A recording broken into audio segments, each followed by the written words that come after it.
Today, all of us feel vulnerable in one way or another. COVID-19 has stopped what seemed unstoppable from an invisible enemy. Fear can come in like a flood, and everyone can forget what is important: each other. Being grateful in this time is also overlooked many times. It's easy to look at the canvas of our lives and feel like the whole world is against us. However, gratitude doesn't change the picture, but instead it expands it to see bigger picture with more context. If you really think about it, we could be humbled to see that we always have something to be thankful, despite the storm we all face.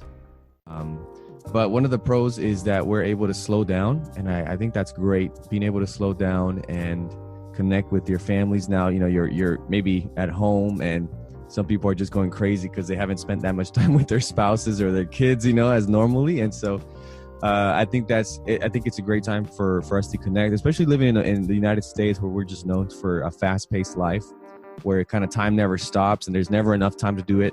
Now you have no excuse to not play those board games that you promised with your kids, or work on the garden, or different things at home, right? So I think that's the positive that we find now, is that time kind of slowed down. And I feel that presently, right, where I'm at home and I'm just like, how do I go about doing as a pastor, how do I minister and how do I work in my community when I can't really go physically be outside with others and visiting and going out to eat with people and different things like that. And in the same sense, in the spiritual sense, I think this has been a great time for us to be able to create some good spiritual habits, right? To be able to stop and slow down. And all right, now I have time in the morning to wake up and spend time with God and prayer and Bible, and reading the Bible, or things like that. So I think that those are some of the pros. Some of the cons, just off the bat for me, is how I feel for the families and businesses that have been affected by lack of traffic, in terms of human traffic, in the sense of people going into the stores, and there's not a lot of people going in. For example, I went yesterday, I stopped by one of the Los Dos Potrillos in Bunnell here in Flagler County. And so, is it Flagler County? I'm not sure. Or is it? I think it is. Or Volusia. I'm not sure. But regardless of the fact, yeah, I went there, stopped by, and got some Mexican food. I love Mexican food. I am Mexican. And so we had, carry out, and just trying to be safe and whatnot. But just talking to the lady that was here working and just asking how it's been, she was just saying it's been very slow.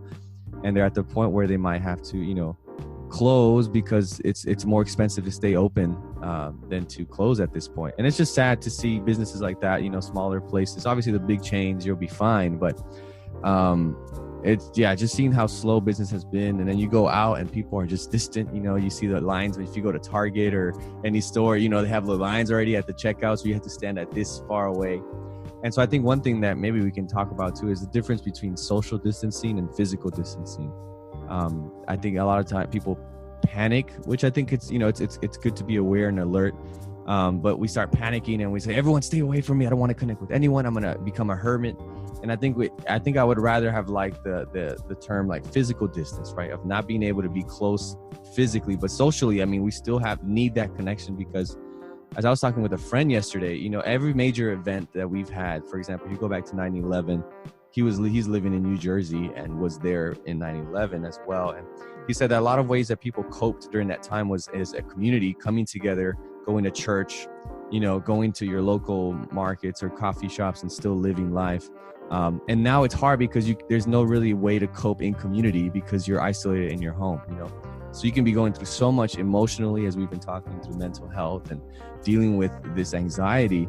And it's hard because you can't really go to church. You can't really go to, the gym. You can't really go to these places where you have already found a sense of coping mechanism, if that makes sense. So I think those are some of the cons that I see there. It's the slow business, the distance, social distancing has been tough for us to cope with that. Something that I wanted to add, it's that we are our brother's keeper, and people are reaching out to us, directly and indirectly, and stuff like that, and just kind of lend them an ear and kind of use the motivational interviewing techniques that it's very instrumental in kind of healing and providing hope to people. I really just appreciate you bringing your own personal experience to this.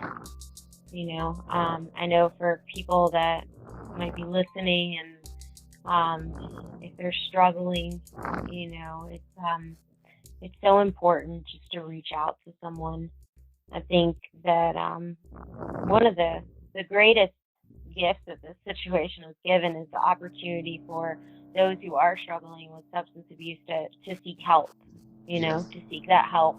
All the barriers are removed right now. The barrier of, oh, I've got to be at work, or oh, I've got to, take care of this or take care of that. And right now, everything's kind of at a standstill. And so it's kind of like it's a big opportunity for people to actually take that next step to seek help. Well, before the COVID-19 situation, we had our issues. We had, things that we would go through and things that would somewhat trigger us or upset us. But with hope, we were able to use our other coping skills to handle it. And now with the COVID-19, we especially need hope because everything seems so hopeless. And it also makes us feel powerless. Like we can't really do anything because this is something we can't really fight for now. It's something we can't really control. Probably the bigger concern that I have with COVID-19 is not the effects of the virus on your physical health. It's what it's done to us psychologically. I mean, it's just doing chaplain work at the hospital.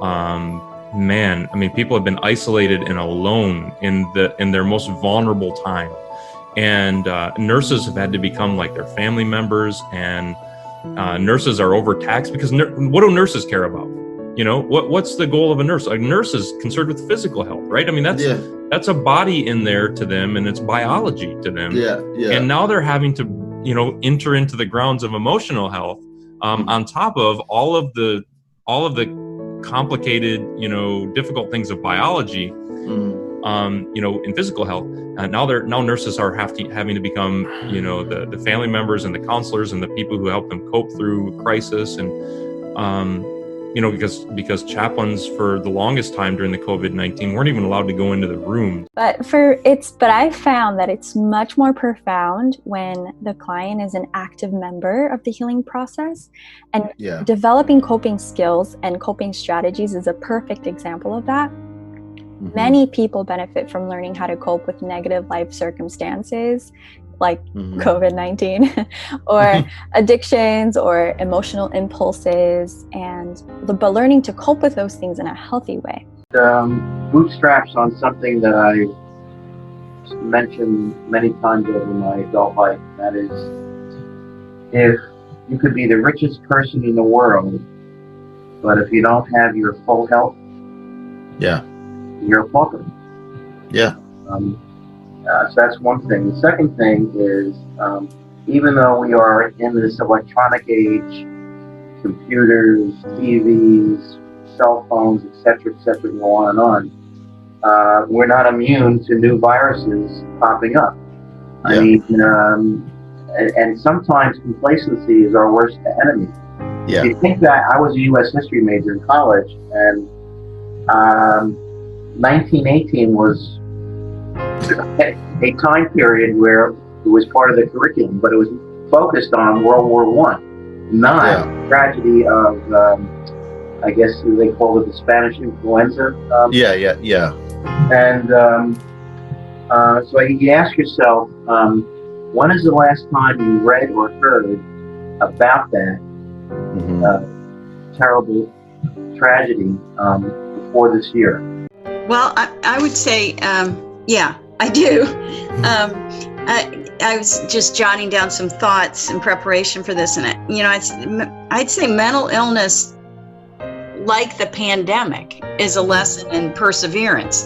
There are many overlaps, like not having a clear path to recovery, and having to sift through lots of misinformation and not knowing when or even if things will get better. Those things have occurred with COVID and mental illness, I'd say. But the last principle of support, we will never give up hope, is instructive because it encourages us to keep hope alive, even in the midst of dark times.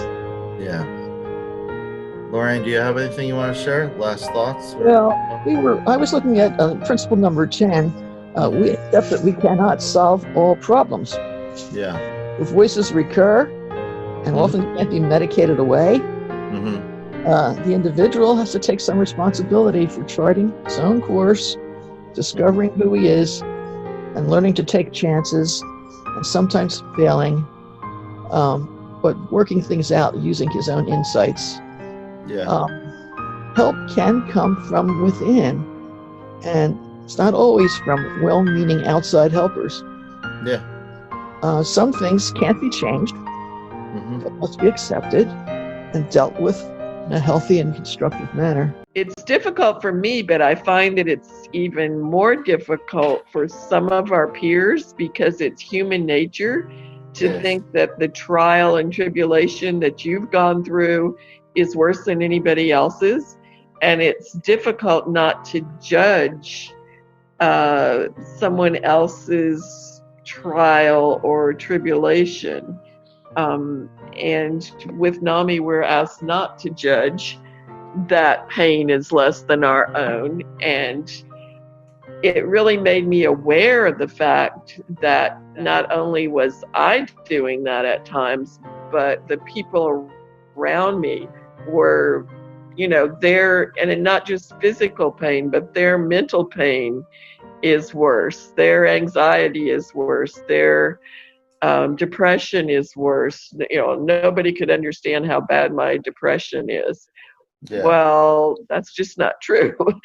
Everybody's pain is important to them, whatever kind of pain it is. I want to ask you, if people are listening to your story today and they have someone someone overseas, maybe a loved one, maybe a fiance, what advice would you give them right now, both practically and personally?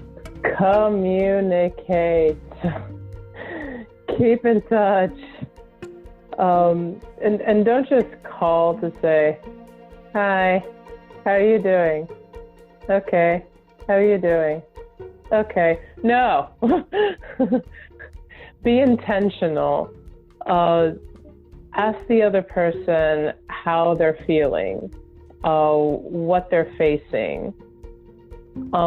Try to be understanding. Try to listen to each other. Well, of course, take turns listening to each other, and try to keep in touch as much as possible, and not just filling each other in on what's going on, but also talk about plans.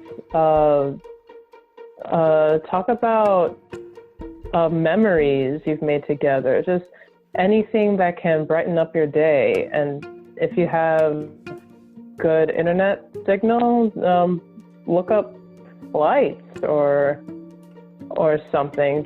Try to find ways to be reunited or to bring that loved one back home or bring them home, however the situation is. Yeah. I like to start my episodes with a quote. The most basic and powerful way to connect to another person is to listen. Just listen. Perhaps the most important thing we ever give each other is our attention. A loving silence often has far more power to heal and to connect than the most well-intentioned words. Rachel Naomi Remen. One of the things being a facilitator for peer-to-peer group or NAMI or some other platform, I hear a lot of my peers and myself kind of feel that we're not being heard. But the concept that we are not islands really rings clear to me, especially now. We're social beings, and we are beginning to see how much we are, even if you're an introvert. No one likes to be told what he or she can't do or who they can or can't see. Connecting with others is foundational from the beginning of our lives.